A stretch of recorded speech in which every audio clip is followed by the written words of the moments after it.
guys, I'm so happy that you've been able to find your way here to my website. It's where I hang out and escape social media, and it is where you can also stay in touch with me. You can get updates as to what I'm doing on the daily through the daily feeds. I try to update them as regularly as I can. Mostly though, I do update my blog often, as well as my publications, research, and services. So that's what you can find here, and I'm hoping you'll take some time to just, hang out and look around. And if you need to contact me by any means, just please do email me or get into the contact page and send me a message. That's as simple as it is. So you might want to know who I am and what do I do, just in case you've just found me by accident. Well, for the past 10 years, I have been working a lot in the marine conservation space. You'll be able to find a lot of my work at www.aquafishandfins.com. And it's my nonprofit, which I started and run here from Montserrat. We've done work, local work, regional work, international work over this period of time. And it's very much a grassroots initiative that was started from my heart and the will to actually make a difference in my community. So on that page, if you get to it, you'll see almost like a portfolio of my work. And there's also an impact report there on how we have performed over the past 10 years. Now, it gives you a glimpse at least. Now, since I actually posted that, I have taken time to reflect. And in my reflections, I decided to scale back on some of the things that we were hoping to do because of challenges with regards to access to finance, and also wanting to really prioritize myself and my family, my well-being, and my safety and security in doing this work. I am also a single mom. I have a 13-year-old son, and he's doing school a little differently. So he's doing school online, and I'm hoping to be able to provide an environment where he can actually learn and travel through experiencing different cultures and different activities and things like this as well. So it's all very different and alternative, but it's working for us at the moment.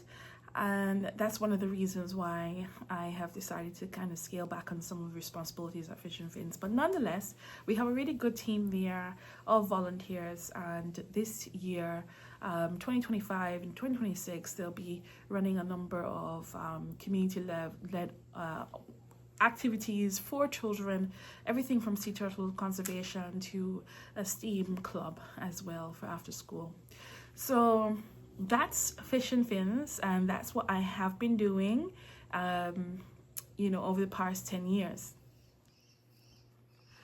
So you may be wondering, well, what am I focused on now? What do I do on the daily? And I would say, let's kind of take a step back. And since 2022, I have really zoomed into my work, really prioritizing the partnerships I have, the type of work I do, making sure that that work really aligns with who I am and the values of myself and my organization, Fish and Fins. So that work has taken two categories: community, as well as science research and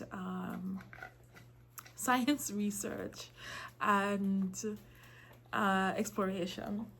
My little puppies just ran up to my feet, so I got a bit distracted. So yeah, that's what it is. Last year, we piloted an in-water turtle survey here on Montserrat, and that in-water turtle survey was the first of its kind done here. We worked with some young people, we worked with fishers, we worked with our volunteer team here at Fish and Fins, and we were able to do a scientific survey of two interesting beaches here on Montserrat to really assess the population of male and juvenile sea turtles here on the island, to really get people more hands-on with data and data collection, data stewardship even. And these were some of the intentions and also outcomes.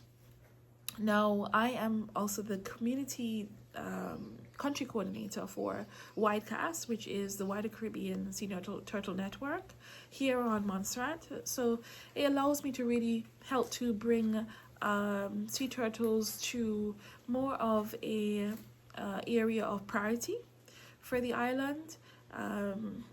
There's a lot of work for us to do to catch up with our peers here in the region, but it's also exciting work, and I think there's a huge opportunity, especially for getting youth involved and the wider part of the communities. We can't do all of this work on our own, and I think there's an exceptional amount of opportunities for people to make waves, shape change, and get paid. So that's what we're up to here. The second part of the work has been around this very interesting project along the deep sea, around the deep sea. So if you wanted to, you could just go to my research page and you'll get to see a link to a presentation on Deepwater project. And this is the project that I had been working on since 2022, 2024. So with the Ocean Discovery League in co-designing and testing this deep sea camera called Maka Niu. And when we refer to the deep sea, it's usually ocean depths of 200 meters and deeper. So this camera, Maka Niu, has a capacity to stay down to 1,500 meters for 16 hours. And it's really sort of like changing the game on technology that can get into the hands of ordinary people that would allow us to see more of the deep sea, because there's only 99% of that space is unknown. So in order for us to get get more information, fill some of the gaps, then it's really important to really look at what we're using and who has the access to this type of technology. Now, the camera, it's not just a camera, it also is an environmental sensor. So it allows you to get information like, for example, water temperature, pressure depths, GPS, and things like this. Very useful information for not just understanding the biodiversity of the deep sea, but also for us to even begin to monitor how is climate change affecting our waters, right? How is that maybe even affecting our fisheries? So it opens up a whole box and toolkits for solutions. And I have been taking the approach of doing a comparison between some of the other inventory items that we have for understanding biodiversity and so forth here. So I'm really looking forward to sharing with you the final report, and it's being done in a very sort of creative way. I'm having it looked at by a professional scientific reviewer, so that we can make sure that the rigor in that writing is sound, but also that I am able to get this information to you as soon as possible in a very relatable way. I'm all about making complex information very simple and enjoyable to read and to look at. So I am putting this together in a blog post that will be featured on this site as soon as it's released, and I'm hoping that will be released before this year is finished. So yeah, that's pretty much what I've been doing and what the work is looking like and what has been exciting me. What brings me peace, what brings me happiness, what brings me joy is art and creativity. So this quarter I'm more flexible. I am open for work because I've got a family to look after, but I am spending a little bit more time really exploring the creative side of the work I do, and just making sure that I'm happy in doing it. And one of the things that I did, which is just really random, but it's super cool, is I entered a trash zine with a group of women in association with the Rock Retreat of Gibraltar.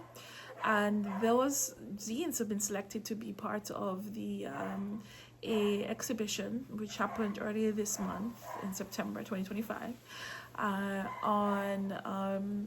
at the Institute of Contemporary Arts in London. So it's pretty cool. Like, you just never know where your creativity will end up and who's listening, who's watching, and sometimes it's just worthwhile trying, and doing the thing. So another thing that I'm doing right now is making videos on storytelling. So storytelling, the actual grassroots story of how Monster is adapting to climate change, our story of sustainability, our story of resilience, looking at everything from infrastructure to water systems to energy independence,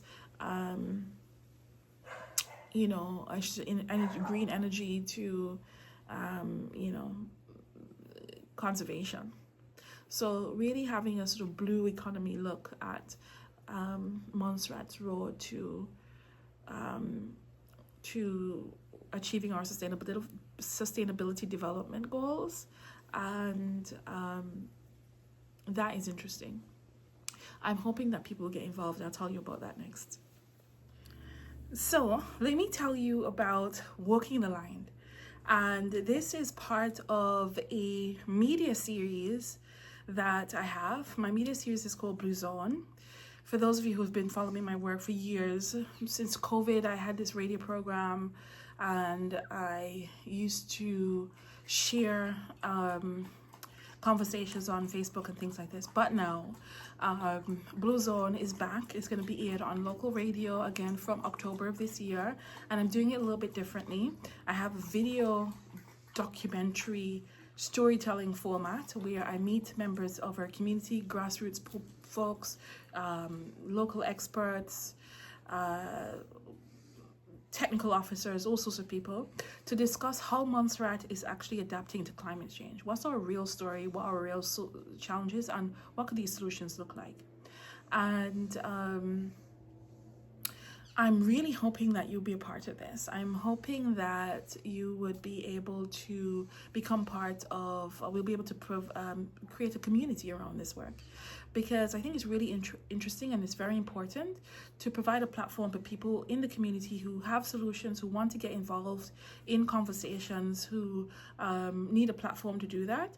And the Blue Zone and its Walking the Line series allows you to do that. So basically, if you've been following me on Substack on Snapchats and Stories, you'll be able to see the first episode, part 1 and 2, where I met with a gentleman called Mr. Julian Romeo, and we spoke about the impacts of flash floods on the island, and took a walk around how some of the drainage infrastructure has been designed and how it's reacting to what we are seeing as an increase in flash floods here on Montserrat. So that's an interesting thing that I'm doing, and if you are wanting to be a part of this this side of my work, then you have the opportunity to be part of a membership, because for $25 alone, it allows me to be able to ensure that some people are getting paid that are working in the production and co-production of this. And I also like to ensure that guests who are contributing their knowledge and their time to get paid. And also, what else can I say? You will have access to exclusive videos that nobody has seen before. You'll be able to meet some of the guests. We will be able to help shape some of the topics and conversations.